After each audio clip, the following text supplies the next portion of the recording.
Well, if you've ever searched anything laundry related on YouTube, there's a good chance you've seen this video by Nancy from Real Mom Solutions. In it, this is what's so fascinating. She figured out how to cut down laundry time by 82%, and she actually timed it and tracked it.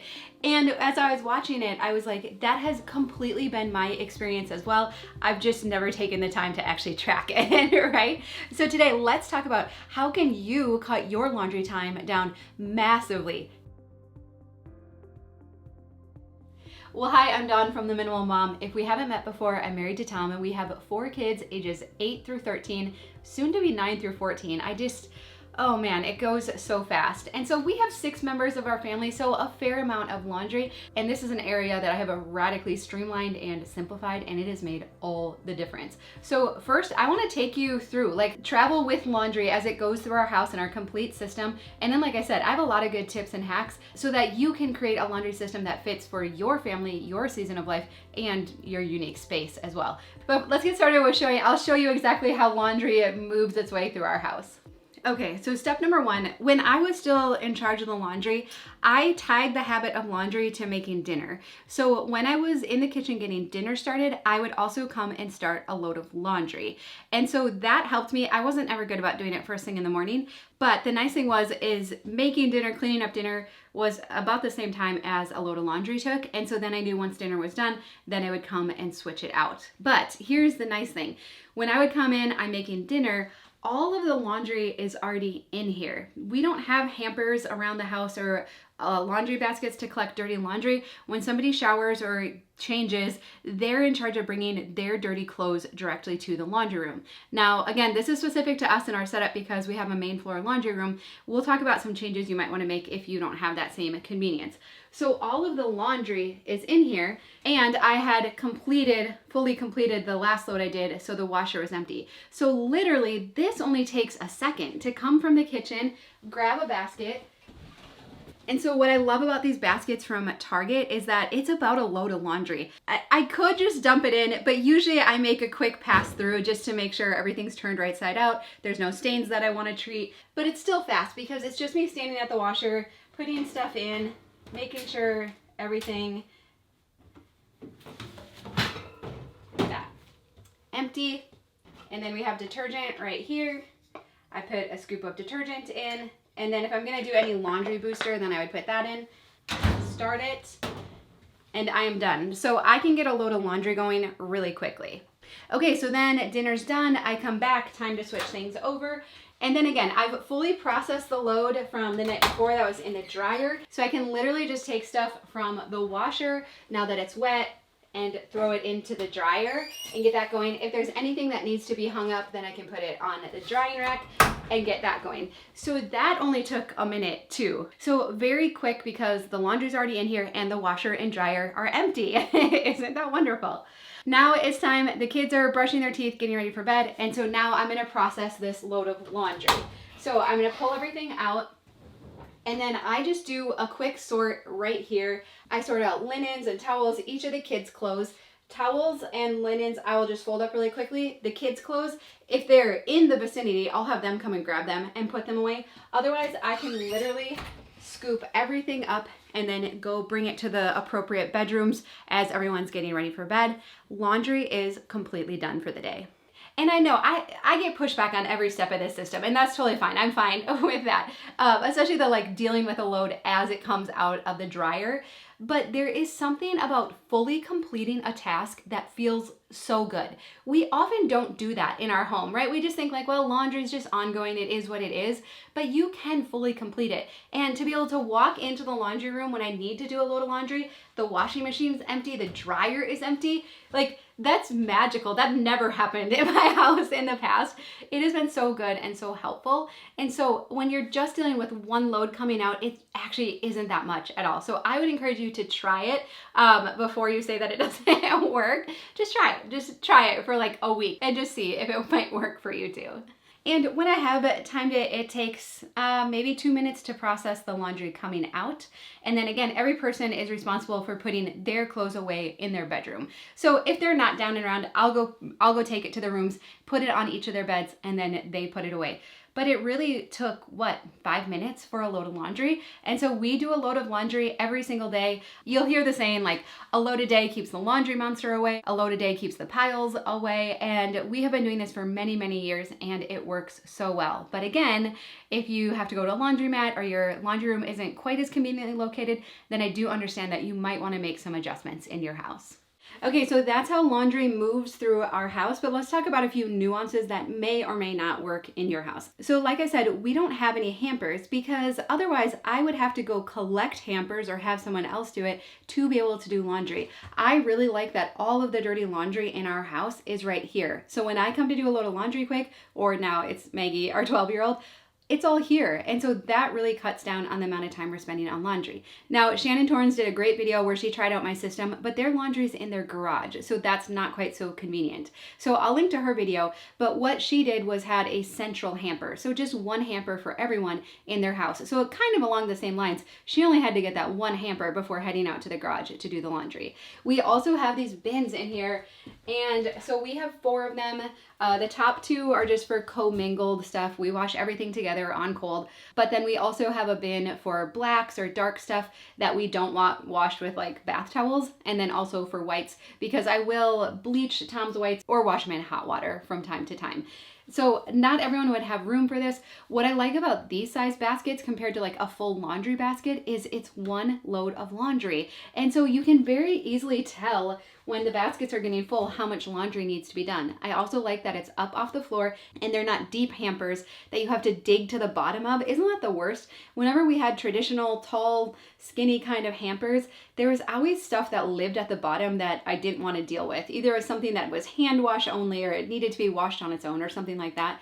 It was such a pain. With this system, we don't ever have that problem. We also keep all of the kids' socks in here and Tom's white t-shirts, socks, underwear, and sweatshirts. So he has 4 baskets up here and then all of the kids' socks here. So when I'm processing a load out of the laundry, it's very easy to put socks where they go. We don't match them. Mostly each child has their own color or style of socks, so they're really easy to sort. When our kids were really little, and we didn't even live in this house, but in that laundry room, I actually kept all of the kids' clothes in there as well because it didn't make sense for me to go to each bedroom to get clothes for them, and I rarely changed them in the bedroom. Usually we were all getting changed and dressed for the day at once, so to do it in the laundry room was super easy. And so again, it depends. Do you have a full laundry room? That laundry room was not very big. It was just the width of the washer and dryer, but I still made that work by clearing it out, decluttering it, getting rid of anything that didn't need to be in there. And so unless you have a teeny tiny laundry room, you might be able to make something like that work for you. Again, if it's conveniently located to the bedrooms and the other areas of your house. Now, let's talk about if everyone in your house does their own laundry. And so that was the idea with the video from Nancy from Real Mom Solutions. And I think that system is great. So I will link to her video too, but basically each person had a hamper in their bedroom and they would take it to the laundry room to do. And it kept it all together so you weren't sorting clothes. Because again, when I'm pulling stuff out of the dryer, I still have to sort it. I'm really fast at it and we've really lowered our laundry inventory. I'll talk about that too. But you could streamline this process even further if each person had their own laundry basket. And so as the loads go into the washer, they go into the dryer, and you know that all of the stuff is for that person. So I think that can work really well. It's just the sorting hasn't actually been a big deal for us, and I like that one person is in charge. So that works for us right now in this current season, but seasons change, right? Ages, stages change. You can get kids as young as 4 and 5 involved with doing their own laundry, and I highly encourage that you would. But there's just so much wisdom in matching our system with our current season of life, and so I love being able to share a bunch of ideas and not say that this is the only way to do laundry. Also, I would highly encourage you to declutter and simplify your laundry room so that the only stuff in here is stuff that you use for laundry. We keep this space really streamlined and I love it. I don't mind doing laundry at all because when I come in, the space is usually pretty clean and tidy. I can easily get to all of the things that we need. And even the problem of having a hamper on the floor, we have solved now by putting in shelves and moving these baskets up off the floor. Isn't it amazing how even just that, it just made it harder to do laundry? And then installing this foldable drying rack that I really like as well. And so we've really taken the space that we have and made it work for us and our family. Okay, so let's talk tips and hacks when it comes to laundry. So one thing I've done is I actually got these smaller canisters to put our laundry detergent in so that when Maggie's doing laundry, she didn't have to take down the big glass canister. So we currently use Molly's Suds detergent just because it's a little bit more natural. I know many have said you really like the True Earth laundry sheets, and so I think that's awesome too. I just haven't tested them out yet. Once in a while, if a load is really grungy, I do have some powdered Tide that I will use instead, but mostly we try to use this. So I just have these small canisters, so it's really easy to get to. But that's the only thing allowed to sit on here. And I'm constantly tidying up if there's random things that collect in here. I just have a radar for that because as soon as one thing gets set on here, you know, clutter attracts clutter. And then it's like fair game for everyone to put everything on there. So I really work to keep this cleared off. Another thing you might want to get is just a caddy. So if you have shelves or cupboards above and you want to easily take down what you use for laundry detergent and pre-treaters and all those things, you can pull it down, use it, and then easily stick it back up again. So something like this can work really well too. Now, I have 2 tips for laundry detergent and how you could actually even get rid of dryer balls and not even have to use any kind of dryer sheet in your laundry. So let's talk laundry detergent. Pretty much everyone uses too much laundry detergent, especially if you have a load that you think is a little extra grungy or dirty. But the problem with that is the soap actually builds up on the clothes on your washer. It can retrap dirt back into the clothes and it makes them feel more stiff. And so if you have especially dirty laundry, you don't want to use extra detergent. You want to use stain treaters and a laundry booster. So currently for a stain treater, we're using this. You've probably seen this around the internet. Miss Mouth's Messy Eater. I think it works pretty good. Before that, we were using like an OxyClean spray. I think that probably works just as well. And I did hear Melissa from Clean My Space. She said if it's greasy, we want to use something like extra laundry detergent, dish soap, or I have this like Norwex stain remover for greasy stuff. But if it's something like discolored, like berries or something like that, then that's where you want to use more of a stain treater like this. So I thought that was really helpful. And then you can also use laundry boosters like OxyClean or borax. We use borax on things that are extra like dirty, like dirty actually with dirt on them. Borax helps with that, just using a little bit of that, but OxyClean is a great laundry booster as well. So avoid the temptation just to throw in lots of extra detergent and use a laundry booster instead. And then when it comes to the dryer balls, I know many of us have switched over from regular dryer sheets, but aren't these so annoying to find? I think these are so annoying. I don't know, it might just be me. But I actually heard from a friend that if you are having static in your dryer, it's usually because you're over drying. So what we did was just cut back our dry time and we hardly have any issues with static anymore. Now, if you have something that's more prone to static, like something that's nylon-y or something like that, then it might be good to toss in the dryer balls. But most of the loads of laundry we don't put anything in. We've just reduced the dry time and we don't have any issues with static. Now, if we're involving other people in doing laundry, which I think is awesome, whether it's our kids or spouses or other adults in our household, there is the chance that they're going to put stuff in the dryer we don't want. So this is our dark bin, but it also doubles as the no dryer bin. So if I have clothes that I specifically want washed but do not want them in the dryer, I put them in here. And then if Maggie sees that there's something in here that's colored or not a dark color, then she'll say like, hey mom, do you not want that in the dryer? And I'll say, yes, no, you can wash it, but it does not go in the dryer. And then to make sure that doesn't get forgotten, then this is just a chip clip, a magnetic chip clip that I wrote no dryer on. And so then we'll put this on top so that, again, it's just another reminder that there's something in there that can't go in the dryer. Often she remembers and then she puts it on the dryer rack. If not, she'll come to me and be like, hey, what was it that can't go in the dryer? And then I'll just come over here quick and help her. And from time to time, Tom and I will jump in and do the laundry. So if we see this on here, we know, okay, there's something in there that can't go in the dryer. And then when it's not being used, it just magnets to our shelf up here. I do have a separate bin for microfiber. So we wash everything on cold except for our microfiber cloths.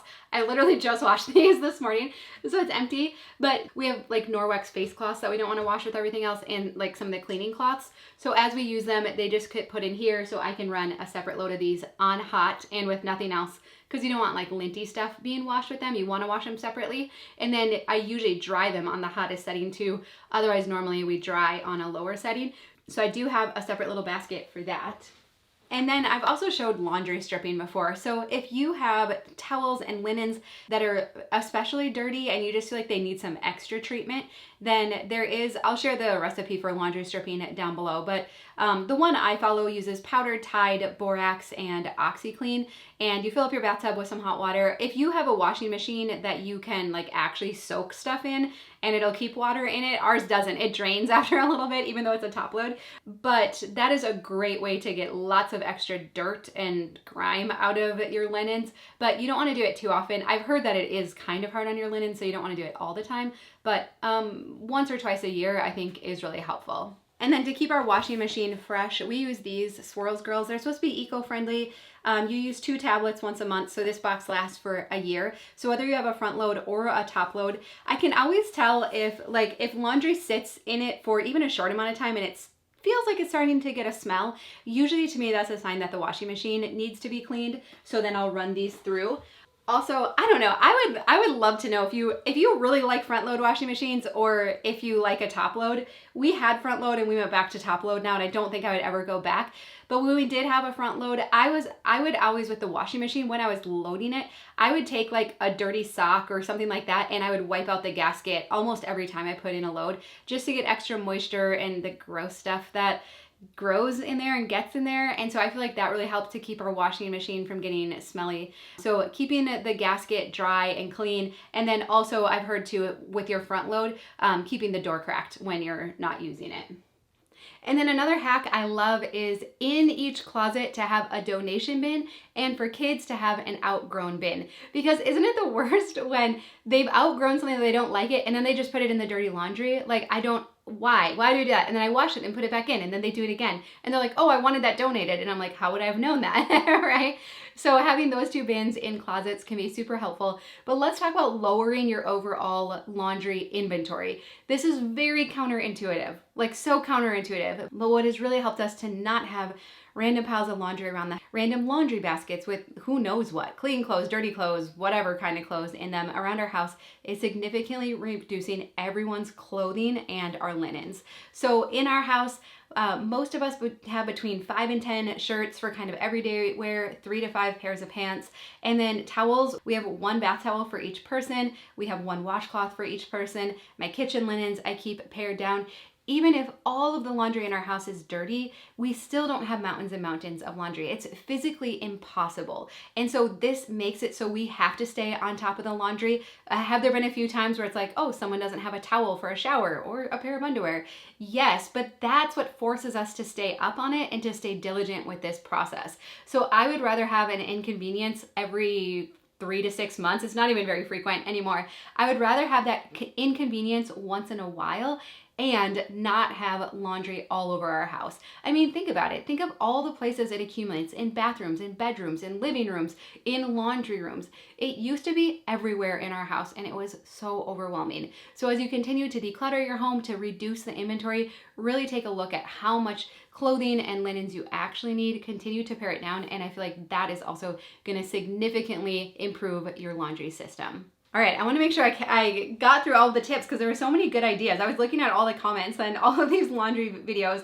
I also love to, if each of your kids does their own laundry, for them to have their own bath towel that they keep in their room. So then they can wash it with their laundry and then you don't have to worry about washing so many linens. I thought that was a great idea too. And I know it's somewhat controversial to use vinegar instead of fabric softener because some have said it breaks down the gasket, so it's not good to use in place of fabric softener, but many say that's the secret to keeping things soft, especially towels. And so I would be curious if you do use vinegar. Some say don't put it in the dispenser, just put it directly in with your load of laundry. So that might be a good alternative. But do you use vinegar in the washing machine? But overall, I just want to encourage you to just look at your current laundry system, question it. Am I just doing it this way because that's the way I grew up doing it, or that's what I think everyone else does? Do you want to make some changes to where you store clothes or what happens with the load when it comes out of the dryer? You have the ability to do that. There might be some trial and error involved with it, but if you can cut your laundry time down by 82% too, wouldn't that really be worthwhile? All right, well, that's all for today. I'm gonna link to other laundry videos down below. I do think it's good to kind of look at what other people do too when you're deciding on a system for yourself, but I love you. I hope you have a really good day, and I'll see you again soon.